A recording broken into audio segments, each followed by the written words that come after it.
नमस्कार, स्वागत है आपका मेरे YouTube चैनल धन आर्क में।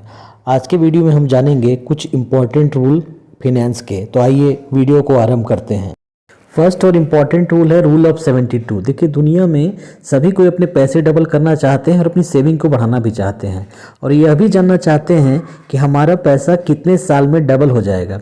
इसके लिए एक सिंपल सा फॉर्मूला है कि आप 72 में यदि आप नंबर ऑफ ईयर को डिवाइड कर देंगे तो आपका इंटरेस्ट आ जाएगा, और यदि 72 में यदि आप रेट ऑफ इंटरेस्ट को डिवाइड कर देंगे तो आपका वो ईयर आ जाएगा। जैसे एग्जांपल के लिए मान लीजिए 10% रेट ऑफ इंटरेस्ट है, तो 72 में जब 10 को डिवाइड कर देंगे तो आपका 7.2 ईयर आ जाएगा। वैसे ही अगर रेट ऑफ इंटरेस्ट 6% कंपाउंड हो रहा है एनुअली, तो 72 में जब हम 6 को डिवाइड कर देंगे तो आपका 12 आ जाएगा।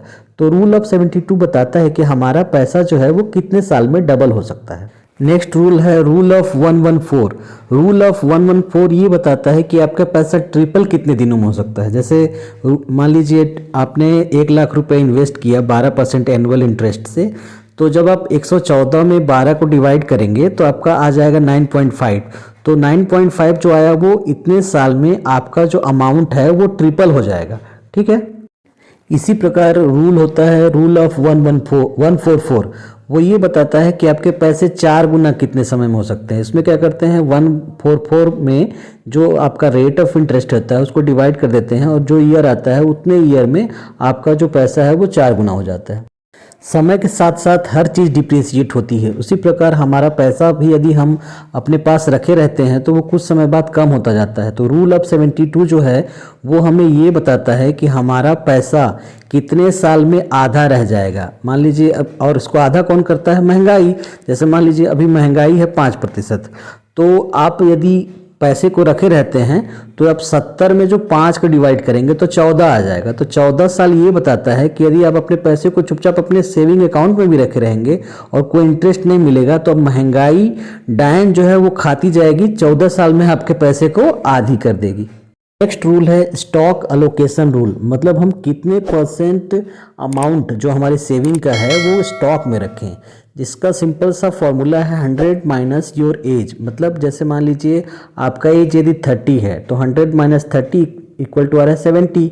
मतलब आप इक्विटी में 70% अपना सेविंग रख सकते हैं और डेब्ट में 30%। यही ऐसा ही यदि मान लीजिए एज आपका 60 है तो 100 माइनस 60 करेंगे, जो वैल्यू आएगी 40। मतलब आप इक्विटी में 40% और डेब्ट में 60%। ये रूल आपको क्या बताता है कि जैसे जैसे एज आपकी बढ़ती जाती है वैसे आप रिस्क लेने की क्षमता आपकी घटती जाती है। तो ये सिंपल रूल आपको ये बताता है कि आप कितना परसेंट एलोकेशन इक्विटी में रखें और कितना परसेंट डेट में रखें। नेक्स्ट रूल है 50-30-20 रूल।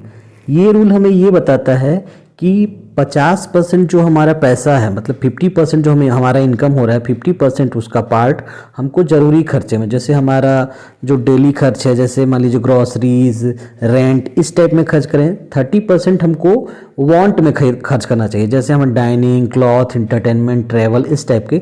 और जो 20% आपका जो अमाउंट है आपकी सेविंग का, मतलब आपके जो खर्चे का 20% है वो आप क्या कहाँ खर्चा करें, सेविंग में। जैसे मान लीजिए मेरी इनकम मान लीजिए 50,000 है तो 25,000 में मुझे ज़रूरी खर्च करना है, जैसे रेंट देना है और भी जो ज़रूरी खर्चे हैं वो करना है। जो 30% अमाउंट है मतलब 15,000 रुपये मैं डाइनिंग, बाहर मान लीजिए घूमने जाना है, क्लॉथ, इंटरटेनमेंट, ट्रैवल, इस टाइप में। और जो बचा 20% है 10,000, उसे ज़रूरी रूप में मुझे सेव करना है, इमरजेंसी फंड में, रिटायरमेंट फंड में, इस टाइप के।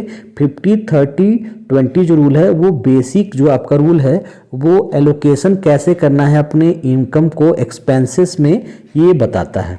नेक्स्ट रूल है 40% EMI रूल। 40% EMI रूल हमको क्या बताता है कि हमारा जो भी इनकम हो रहा है उसका 40% से ज़्यादा EMI में नहीं जानी चाहिए। यदि मान लीजिए किसी की इनकम 50,000 है तो उसका जो EMI है वो 20,000 रुपये से ज़्यादा नहीं होना चाहिए, यह हमें बताता है। और जो बहुत से फाइनेंशियल एक्सपर्ट हैं ये हमें यही सलाह देते हैं कि 40% से ज़्यादा EMI नहीं होनी चाहिए। नेक्स्ट रूल है 10% सेविंग रूल। 10% सेविंग रूल हमें ये बताता है कि हमारे जो इनकम है उसका 10% हमें ज़रूर बचत करना चाहिए। जो हमारा जो 10% इनकम है वो रिटायरमेंट में या अनएक्सपेक्टेड एक्सपेंसेस में हमें सेव करना चाहिए। 10% रूल इतना इम्पॉर्टेंट है कि 10% रूल के ऊपर बुक भी लिखी जा चुकी है। तो आप ये समझ सकते हैं कि 10% सेविंग कितना ज़्यादा ज़रूरी है। नेक्स्ट रूल है 335 रूल, जिसको होम अफोर्डेबिलिटी रूल भी कहते हैं। ये रूल हमें ये बताता है कि जो 30% प्रॉपर्टी का प्राइस है वो हमारे पास इनिशियल कैपिटल में होना चाहिए। और अगला 3 हमें ये बताता है कि हमारे मंथली इनकम का जो 1/3 पार्ट है उससे ज़्यादा का EMI नहीं होना चाहिए। और 5 हमें ये बताता है कि हमारा जो एनुअल इनकम है उससे 5 गुने से ज़्यादा, एनुअल इनकम से ज़्यादा हमारे उस होम का जो है वो प्राइस नहीं होना चाहिए। जैसे मान लीजिए किसी की इनकम 6 लाख रुपए सालाना है, तो उसके जो घर का अधिकतम कीमत है वो 30 लाख रुपए होना चाहिए। और या उसका जो 30 लाख रुपए घर का प्राइस हो गया, तो 30 लाख का 30% उसके पास इनिशियल कैपिटल होना चाहिए। और जो 1/3 है, मतलब उसका मान लीजिए जो भी इनकम है उसका 1/3 से ज़्यादा उसका EMI नहीं होना चाहिए। तो ये हमें बताता है 335 रूल, जिसे होम अफोर्डेबिलिटी रूल भी कहते हैं। नेक्स्ट रूल है life insurance rule. Life insurance rule हमें ये बताता है कि हमें कितने अमाउंट का लाइफ इंश्योरेंस लेना चाहिए। जैसे मान लीजिए किसी की ईयरली इनकम 10 लाख रुपए है, तो उसको अपनी ईयरली इनकम का 10 से 20 गुना अमाउंट का इंश्योरेंस लेना चाहिए। जैसे मान लीजिए उसको 1 से 2 करोड़ रुपए का इंश्योरेंस लेना चाहिए। यदि आपको मेरा वीडियो पसंद आ रहा है तो वीडियो को लाइक करें, और चैनल पर पहली बार आए हैं तो चैनल को सब्सक्राइब करें।